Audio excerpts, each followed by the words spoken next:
Es aicinu pakāpties laikā nedaudz atpakaļ, kā jūs redzat, neredzat. Redzēsiet pēc gadiem. Tātad mēs runāsim par laiku, kurā Vidzeme piederēja Zviedriem. Un Dīts bija lielās līnijās Ernsta Glika laika biedrs, lai jūs varētu aptuveni stādīties priekšā, par ko būs runa. Gliks arī ir vidzemnieks. Kā jūs droši vien zinat, arī latviešu bībele nāca klajā Zviedru valdības, Zviedru administrācijas idejas dēļ. Zviedru laikus 17. gadsimtā Zviedrijai piederēja milzīga teritorija, un Zviedru laikus raksturo cieša karaļa pārliecība, viena ticība, viens karalis un viena valsts, kas nozīmē, ka visas daudzvalodīgās Zviedrijas teritorijas, kur bija vāciski, somiski, igauniski, latviski un, protams, arī zviedriski runājošie ļaudis, vēl citi, ieguva galvenos reliģiskos rakstus savā valodā, ja tā bija pietiekami liela kopiena. Un šī iemesla dēļ arī tātad bībele, mums bībele igauņiem, jauns rediģēts bībeles izdevums arī somiem. Un Svante Gustavs Dīts tulkoja latviešu valodā zviedru rokas grāmatu. Tātad bija Zviedrijas luteriskā baznīca izstrādājusi vienotu rokas grāmatu visām teritorijām, bija tāpat kā bībele jātulko arī tā. Un Zviedru laika beigās Zviedrijā tika sastādīta arī dziesmu grāmata, kas arī attiektos uz visu Zviedrijas teritoriju. Dīts strādāja arī pie jaunas Vidzemes dziesmu grāmatas, tā kā viņš tā kā Gliks bija ļoti cieši saistīts ar administrāciju, jo tas bija, protams, pasūtījuma darbs, ko viņš darīja. Pirmā bildīte šeit ir Smiltenes baznīca, viņš bija 30 gadus Smiltenes mācītājs, ir ilgs laiks, bet šī nav tā celtne, kur viņš strādāja. Es vienkārši gribēju, lai jūs gūstat priekšstatu, ka tā nav tā celtne, kas ir saglabājusies līdz mūsu dienām, bet tā ir vēl vecāka. Tas ir broca zīmējums un celtne attiecas uz 18. gadsimta beigām, bet Dīts pēc gadiem, to, ko Ginta arī pieminēja, piedzīvoja, diemžēl, lielo ziemeļkaru, piedzīvoja mēra epidēmiju, piedzīvoja badu, bet laimīgā kārtā to visu pārdzīvoja. Tā kā ziemeļkarā baznīca gāja bojā, mācītāji mūži gāja bojā, biblioteka sadega un dažādas citas ķibeles. Kārlis Kundziņš ir pieminējis, ka Dīts sēdēja zem egles un rakstīja dziesmas, nekas tāds dokumentos nav atrodams, bet skan romantiski, jo bija viss nopostīts. Lūk, kādēļ mums būtu jāatceras, vai tas būtu jauki, ja mēs zinātu, ka tāda personība ir bijusi. Tātad viņam ir pirmā mērķēti latviešu sievietēm domātā grāmatiņa, ko Stokholmas Karaliskās bibliotekas darbinieks, kultūra vēsturnieks Jānis Kreisliņš ir brīnišķīgi nodēvējis par 18. gadsimta sākuma planšeti vai, teiksim, klēpjdatoriņu, jo tur ir teksti sievietei jebkuram dzīves brīdim, sākot no meitenītes, kad viņa iemācās lasīt, līdz brīdim, kad viņa kā siena gubiņa tiek ievesta kapličā un pēc tam kapā, kā raksta Dīts, kā siena gubiņa. Lūk, tā kā tur ir teksti bēdās, ciešanās, priekos, gaidot bērnu, dzemdējot bērnu, jūtot pirmās bērnu kustības vēderā, zīdījot bērnu, gatavojoties precēties pēc kāžām un tā tālāk, kā mēs redzēsim. Otrs ir tā tad Zviedru rokas grāmata, un trešais ir, Dīts tiek minēts latviešu literatūras vēsturē kā otrs labākais līdzās Kristofam Fīrekeram. Fīrekers tātad ir kurzemnieks. Viņš ir tīri 17. gadsimta cilvēks un Dīts ir vidzemnieks. Dītsam ir gandrīz 200 aptuveni, tikpat daudz dziesmu, cik ir Fīrekeram. Fīrekers ļoti mīlēja latviešu folkloru un integrēja folkloras elementus dziesmās. Dīts to nedara, bet viņš cenšas arī ar saviem vienkāršiem tulkojumiem būt tuvs latviešu zemniekiem. Iznāks laika, tad mēs arī to redzēsim. Dīts nav sevišķi daudz pētīts, man tiešām ļoti žēl. Un viens tāds ļoti pamatīgs raksts ir Izglītības ministrijas mēnešrakstā pirms Otrā pasaules kara, un diemžēl Strauberga apjomīgais raksts par Dīts garīgajām dziesmām ir palicis rokrakstā Nacionālās bibliotekas krājumā. Nav mums arī portreta, bet mums ir Dīca paraksts. Un Dīcam ir ļoti laimījies ar to, ka ir daudz rokrakstu. Pārsteidzošā kārtā mums ir gan rokas grāmatas fragmenti rokrakstā saglabājušies, tātad manuskripti, gan arī garīgs pēļrots, manuskripti fragmentus tieši dziesmu daļu, un arī tātad Vidzemes dziesmu grāmatas manuskripts, pie kura Dīts strādāja savas dzīves nogalē. Vispirms gribēju atzīmēt to, ka tā saite, acīm redzot, starp Dīca un Glika dzimtām ir bijusi diezgan cieša.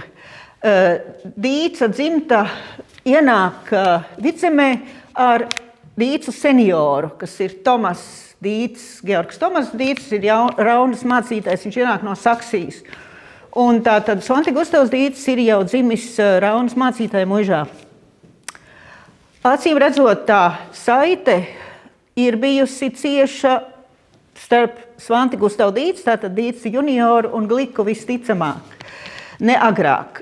Jo, ko mēs reģistrējam pirmo šajā saitē, tā ir tātad Glika veltījuma dzeja. Varbūt jūs nemaz nezinājāt, ka Glikam ir arī dzeja. Viņam ir 4 baznīcdziesmas latviešu valodā. Un viņam ir diezgan daudz veltījumu dzejas dažādām savu laika personām, un viens no tiem ir arī Georgs Tomas Dīts, bet kas ir interesanti un kas ir īpaši, tas ir vienīgais sonets, kas Glikam ir. Pārējie dzejoļi citās formās.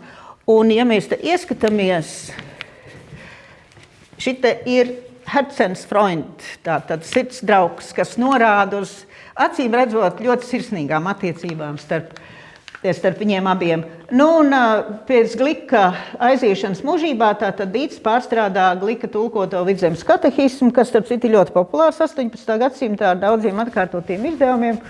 Un arī tātad apvieno visas 4 no Glika palikušās garīgās dziesmas. Glikam ļoti interesē poetikas jautājumi. Viena dziesma, piemēram, ir sapfostrofā, bet, es, protams, neurotināšu jūs ar metrikas īpatnībām. Klasiska mācītāja dzīve, tātad Rīgas licejs, Zviedru laikā dibinātais Rīgas licejs, kur Dīts iegūst mūsdienu izpratnē vidējo izglītību, un pēc tam ir studijas Leipzigas universitātē, un Dīts ir dabūjis maģistra grādu, viņš ārkārtīgi ar to lepojas, un visur, kur vien viņš atstāja savu parakstu, viņš vēl klāt to M burtu, kas ir no maģistra, viņš nav nekāds Menhards, kā mēs varētu domāt, un tas viņam šķiet ļoti, visur, ka tātad viņš lūk ir maģistrs. Maģistra grādu viņš iegūst teoloģijā Leipzigas universitātē. Īsti nav zināms, ko viņš ir darījis Jēnā pēc tam, bet Jēnā viņš ir imatrikulēts, tā kā grozījies Dīts tur ir. 93. gadā viņš atgriežas, un no 93. gada līdz pat savai nāvei strādā šeit arī Smiltenē par mācītāju.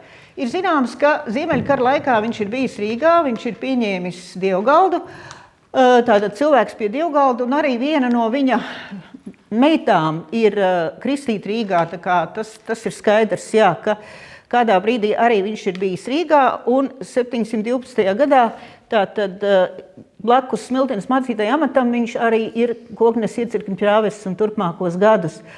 Kā jau tas arī nereti gadās mācītāja dzimtās, tātad Svante Gustavs Dīts aprec Smiltenes mācītāju Otonīsu, Smiltenes mācītāju meitu, es gribēju teikt, nevis mācītāju, saprotams, Smiltenes mācītāja Otonīsa meitu. Un kas ir interesanti, ka arī Otonīs tulko garīgās dziesmas latviešu valodā. Ļoti daudz tulko, un, protams, kā katrs sev cienošs mācītājs grib arī redzēt, ka tās dziesmas ir publicētas garīgo dziesmu grāmatā. Bet Otonīts ir viens no retajiem, kuru var atpazīt tīri vizuāli, jo viņš daudz neķēpājās ar to tulkošanu, tur ar ritmu, jo svarīgi ir tas, lai būtu forma pilnīgi vienāda kā vāciski, tā latviski, jo tā pati melodija jāpielāgo dziesma metriski vācu melodijai. Un tu nevari likt zilbi vairāk vai mazāk, un tad Otonīs čak, norauja visiem vārdiem zilbes. Lai tur nav jāķēpājās un var izdziedāt ar to melodiju, bet galotnes nav. Tā kā vizuāli var redzēt, ka ir čak, visur apostrofi salikti rindā visiem vārdiem norautas zilbes. Tiesa gan Otonīs dziesmas šī iemesla dēļ ļoti ātri arī no garīgo dziesmu grāmatām pazūd, saprotams, jo izskatās interesanti un skan tā savādi. Lūk, jā, Otonīsam ir ļoti laba biblioteka, bet, diemžēl, tā arī aiziet bojā Ziemeļkara laikā, kad nodeg mācītāja mūža. Un Svants Gustavs Dīca ģimenē nāk pasaulē vismaz 13 bērni, tas ir tik, cik ir izdevies atrast, ka tiek minēti, iespējams, ka ir bijuši vēl, un viņam ir visu mūžu viena sieva, kas ir pārsteidzoši šim laikam, jo jūs zināt, ka katras dzemdības ir milzīgs izaicinājums. Jā, es domāju, ka tas iemesls, kādēļ viņš tulko grāmatiņu sievietēm, ir arī paša pieredze. Un tur ir tādi pat sirdi plosoši momenti Dītas biogrāfijā šai sakarā, mēs redzēsim. Šeit ir tātad rokas grāmatas titullapa, kas, neskatoties to, ka Zviedru laiki ir beigušies, ir vidzemē lietošanā vēl līdz Krievijas impērijas laikam, līdz 1805. gadam. Dīta zina ļoti labi latviešu valodu. Es domāju, te mums ir varbūt arī klasiskais gadījums, kad mācītāja mūžā starp mācītāja paša mazajiem bērniem un latviešu zemniekiem bija ļoti ciešas attiecības, un kā mēs tagad zinām, tad bieži vien pirmā valoda pārsteidzoši Baltijas vāciešiem pat varēja būt latviešu valoda, jo ir gan zīdītāja latvieta, gan arī pirmā sauklīts ir latvietis. Dažkārt min, ka viņš ir iemācījies Zviedru licejā latviešu valodu, bet es domāju, pēc tā, cik tā valoda viņam ir laba, viņš jau aizbrauc uz Rīgu ar latviešu valodas zināšanām, un vēl arī viņam uztic šādus darbus. Bet ko ir būtiski atcerēties, Dīts vienīgais no Baltijas vācu mācītājiem tulko no Zviedru valodas. Tā kā bez vācu latviešu, protams, arī Zviedru valoda un arī dziesmas, vienīgais viņš ir tulkojis no Zviedru dziesmu grāmatas Zviedru dziesmas. Zviedru dziesmu grāmatā ir daudz vācu luterāņu dziesmu.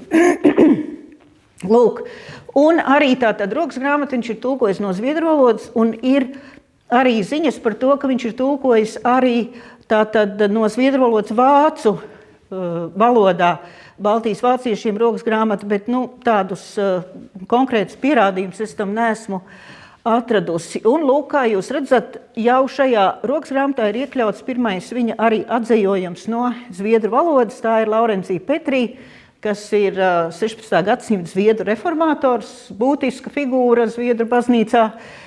Pirmā dziesma un Otonīs stilā par godu un prieku arī divas galotnes norauts, bet tas viņam nav raksturīgi, ka būtu daudz. Tas tā vienkārši atgādinājumam. Jā. Te, ja mēs paskatāmies, kas tā ir par dziesmiņu, mēs redzam, ka pamatā ir leģenda, ja mīts no vecās derības par Ādamu un Ievu.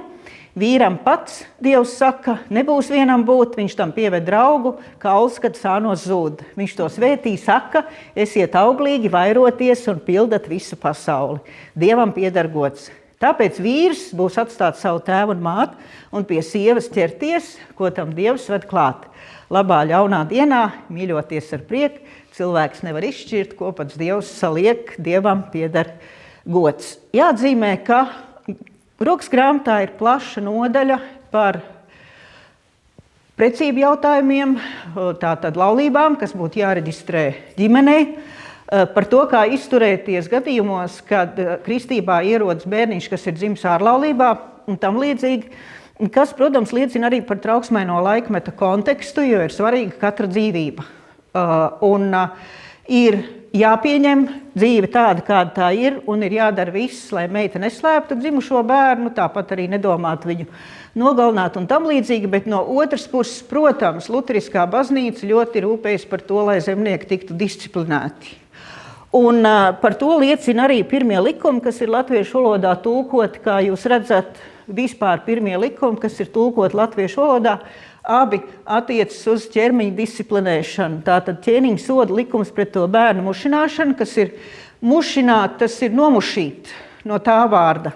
Un otrs pret nešķīrstības grēkiem, kas svaiņu starpā notiek, kas bija arī ļoti izplatīts zemnieku starpā, kad, teiksim, vīrs vai sieva nomirst un palicējs tūlīt paņem vīra vai sievas māsu vai brāli un uzsāk kopdzīvi bez kādas reģistrācijas. Tā kā mēs redzam arī šis te otrais likums, 699. gads, tieši par to. Te gan uzreiz gribētu arī, Kundziņš ir svētdienas rītā pirms Otrā pasaules kara, kur svētdienas rīt vairākos numuros, tur tā bibliogrāfija nav pilnīga, bet 24. gads ir pārpublicējis mācītāju piezīmes Smiltenes baznīcas grāmatās, un liela daļa no šīm piezīmēm arī skar tieši dažādas gadījumus, kas ir saistīti ar netiklību. Mācītāju atstātās piezīmes arī ir interesanti. Tajā pašā laikā, un vēl tas te pielika arī Merlī Metzfahi, igauņu pētnieces raksts, ir jāatzīmē, ka mēs nebijām nekādā ziņā atšķirīgi no tā, kā dzīvoja toreiz zemnieki Eiropā kopumā. Tajā netiklības ziņā, ka nereģistrēja laulības baznīcā, tas nav Vidzemes šeit tādā ziņā nekāds nostūrs. Tā bija daudz kur. Un pieliku šeit klāt Zebalda Behema fragmentu no Zebalda Behema gravīras, kas ir faktiski 16. gadsimts, bet tā problēma bija joprojām aktuāla. Ka mēs arī zinām, ka vasarās taču zemnieki gulēja rijās, sienaugšās, sienā dažkārt uz lauka atradās. Un nevajag domāt, ka nerātnās tautsdziesmas bija skaista poētika un realitātē nekas tāds nenotika. Un igauņu pētniece ir pilnīgi brīnišķīgi arī pierādījis to, ka tādi ārpus laulības sakari jaunām meitenēm nebija nekas sevišķs. Un ja meitene negribēja, viņa varēja arī neprecēt to puisi, kas bija viņas bērna tēvs, jo meitene, ja viņa bija čakla, tad viņai nebija problēmas dabūt vīru. Tam visam vajadzēja laiku un dzīve gāja uz priekšu. Un te arī tas ķermeņa disciplinēšana, kas attēlo kopdarbu, kas vedina arī uz tādām ārpus laulības attiecībām, un tā ir šeit domāta vērpšana, un pati vārpstiņa kā tāds erotisks simbols arī šur un tur bildītē figurē. Lūk, iespējams, ka šis aspekts ir vēl viens iemesls, kādēļ Dīcis tulko tieši sievietēm domāto grāmatiņu latviešu valodā, tāda paša pieredze ģimenē un arī tas konteksts un tā vide, kurā viņam ir jādzīvo. Pirms varbūt ieskatīties garīgi spēļu grāmatiņas rotas, kā grāmatiņu sauc, saturā gribēju atgādināt, ka tā ir laikmeta modei raksturīgs izdevums. Tā saucamā nuka, nucene, kas ir no vārda ņuka. Mēs pazīstam maizes ņuka, kas ir, mēs noplēšam un ir ērti paturēt rokā. Tas ir tātad garena formāta izdevums. Programma ir ļoti parocīga. Būtu, teiksim, tas lielums aptuveni ir šāds. 17. 18. gadsimta mīja, kā jūs saprotat, garena formāts ļoti ērts visās kabatās. Mēs varam iebāzt, mēs varam ņemt līdzi, kas nozīmē to, ka ļoti ātri šī izdevuma nolietojās un nebija ekonomiski izdevīgi viņas pirkt, jo vajadzēja iegādāties atkal jaunu, izkrit lapus, pazud. Un tam līdzīgi tā kā grāmatiņa 17. un 18. gadsimta mijā uznāca uz grāmatniecības skatos un diezgan ātri arī pazuda tieši tādēļ, ka nebija ekonomiski šādi izdevumi. Bet, piemēram, vāciski ir Bībele šādā garena formāta izdevumā, un mums ir arī garīga pēļu rota, un starp citu arī dziesmu grāmata, tā kā tas grāmatu moda attiecas tieši arī uz latviešu grāmatām latviešu valodā. Garīga pēļu rota lielās līnijās ir tulkojums, un tātad oriģināla autors ir Johans Kundīzijs. Oriģināls iznāk 1677. gadā pirmajā izdevumā un ir ārkārtīgi populārs. Visu 17. gadsimtu otro pusi un 18. gadsimtu ir kādi 15 izdevumi periodiski. Grāmatā ir 8 pērļu virknes. Kundīzijs lieto šo apzīmējumu pērle, jau ievadā atgādinājums, ka tās ir garīgas pērles, ar kurām sievietei būtu jālepojas. 7 nodaļas apskata sievietes mūža gājumu dažādos dzīves posmos, tātad kā jau es minēju, meitenēm, un tad laulātajām, un tad vecākām kundzēm, un arī dažādus brīžus, dzīves brīžus, rīt un vakara dziesmas un lūkšanas, un tad ir dziesmas un lūkšanas ceļiniecēm, kas tā tad dodas no vienas vietas uz otru, un tam līdzīgi dziesmas un lūkšanas mijas arī ar padomiem. Un salīdzinot oriģinālu ar latviešu izdevumu, mēs redzam, ka ir Dītis veidojis īpašu 8. nodaļu, kas ir dziesmu grāmata. Tā ir pilnīgi atšķirīgi kārtota nekā vācu oriģinālā, un dažkārt viņš ir papildinājis ne tik daudz lūkšanas un dziesmas, cik to padomu daļu. Tātad grāmatiņa ir nukas formātā, respektīvi viņi ir atvērumā pilna titullapa, bet aiztaisot ciet arī to nuku var stādīties priekšā. Pats Dīts nekur nav sevi minējis, titullapā ir Johans Kundīzijs, godīgi uzrādot, ka tas ir tulkojums. Tātad papildinātā padomu daļa. Īpaši daudz padomu ir meitenēm, kuras gatavojās iziet pie vīra, un tad es gribēju arī nolasīt mazliet tieši to padomu daļu. Tā kā ne tikai reliģiski teksti, bet arī sekulāri. Jaunam puisim jādomā, viņš arī tik daudz mācījies, ka viņš sievu, bērnus un saimi var ar taisnību un godu uzturēt, apgādāt un valdīt.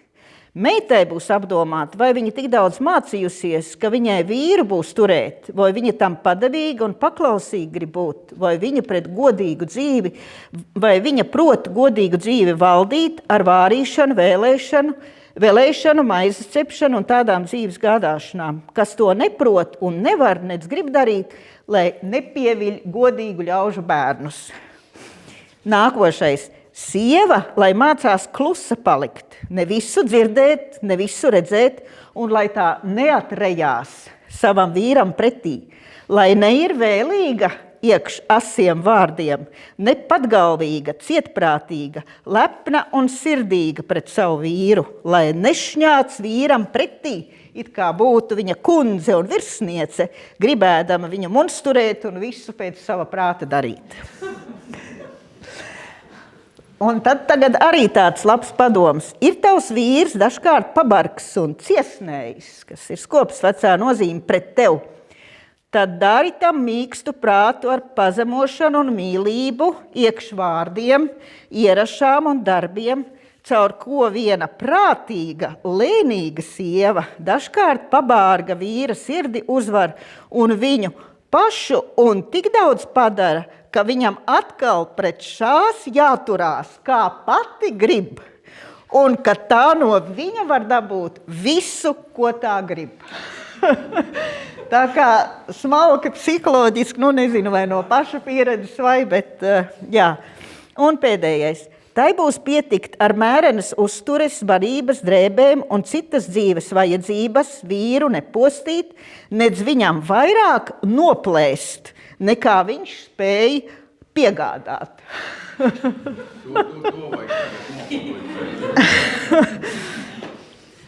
Lūk, tā kā tas ir garīgā peļotā mijoties starp lūkšanām un dziesmām. Ļoti, ļoti interesanti ir tā nodaļa, kas ir veltīta tieši meitenēm, līgavām, dzemdētājiem, atraitnēm.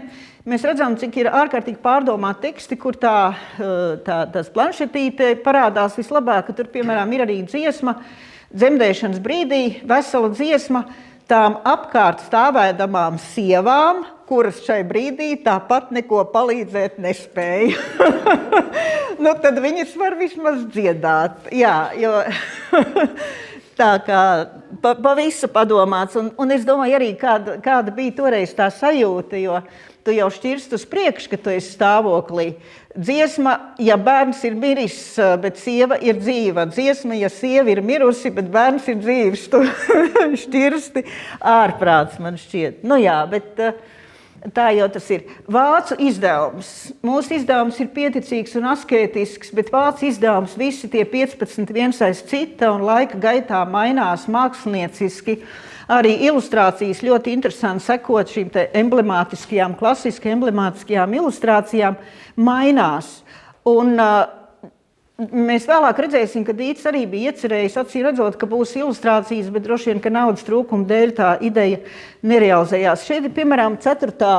pērļu virkne, kas ir klasiski emblēmai, ka tā tad ir dziļdomīga bilde pa vidu un ir kādi fragmenti no Bībeles vai kādi fragmenti no dziesmām.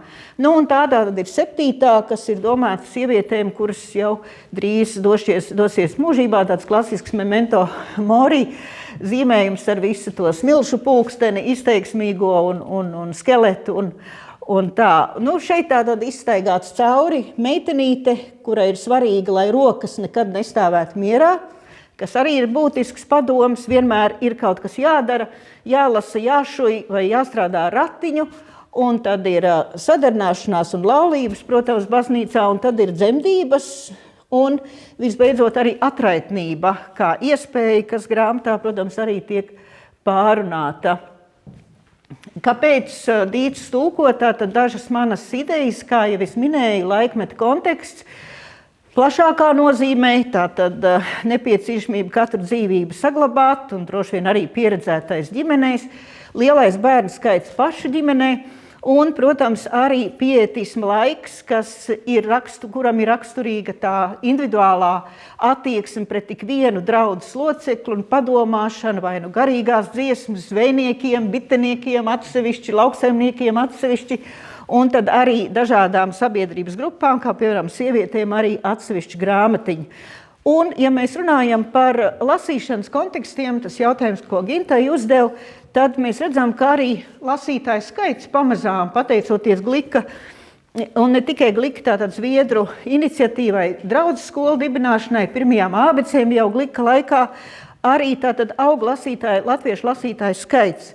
Jā, no šīs grāmatiņas ir saglabājušies 4 izdevumi šodien. Tā kā nav sevišķi daudz, bet nedaudz ir, notērējās. Un aizmirst pieminēt, kā jūs redzat, īsi pirms latviešu izdevuma grāmata ir tulkot arī zviedriski. Salīdzināju arī ar zviedru izdevumu, nav nekāda pamata teikt, ka Dīcis būtu tulkojis no zviedru, bet titulaps ir līdzīgs. Zviedriem arī nav ilustrācija, diezgan asketisks tas izdevums. Un šeit mēs redzam brīnišķīgi manuskriptā, pārliecinoši, ka ir bijusi iecerē arī izmantot vācu oriģinālu ilustrāciju. Un tajā rekur visas tās pērles, katrai pērlei blakus, nav smuki tā pirkstu, katrai pērlei blakus ir arī tās īpašības, kas meitenei, sievietei būtu sevī jāizkopja. Un šeit arī redzam, piemēram, mīlestība. Dīcis ir nokopējis tādā ziņā arī to pašu pērļu virkni, un rekur tepat ir Rīga, ka tiks pie Nellera publicēts. Tā kā titula lapa ir sagatavota, bet tas ir palicis tikai manuskriptā. Dīcis slēpa savu uzvārdu, bet tai pašā laikā grāmatas beigās, galas 8. un pēdējās virknes, mums jāsaka gods Dievam. Dievam gods, mēs teiktu. M, S, G, D, ļoti labi redzēt, ir lielie burti izcelti. Maģistrs Svante Gustavs Dīcis. Tas ir no viena viņa tulkot avotu, es domāju, nāca.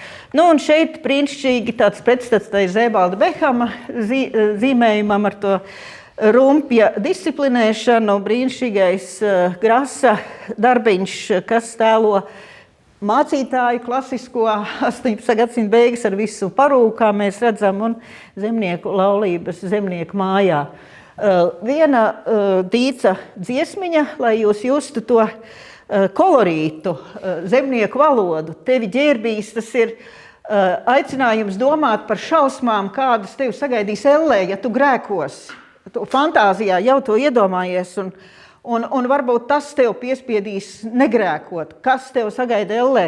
Tevi ģērbīs lieli vaidi no sūdiem, svārki kļūs, gan elles zaņķis derēs pēc tavas istabas. Negodīgs sūdu blāķis, tas vien būs šinīs postāžās, iekš ausīm skanēs briesmas, ar kurām mauku dziesmas tu dažkārt klausījies.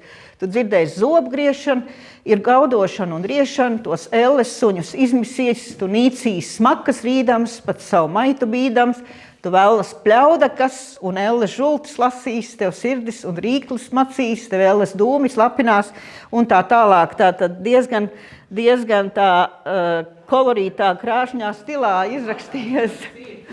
Jā, vēlas tevis aplēsīs, vazās tavas iekšā, kā tev pašam liekšas par ērmu, viņš tev saķēzīs tā. Tas ir tulkojums no vācu valodas, bet ļoti tāds traks, jā. Tātad 194 dziesmas, ar ko Dīcis atšķiras, ka viņš tātad tradicionālo latviešu dziesmu grāmatu tulko no Rīgas vācu dziesmu grāmatas visbiežāk un paņem kaut kādus dažas dziesmas, varbūt blakus no citiem avotiem. Tad tā ir tā tradīcija, kas iet cauri laikiem.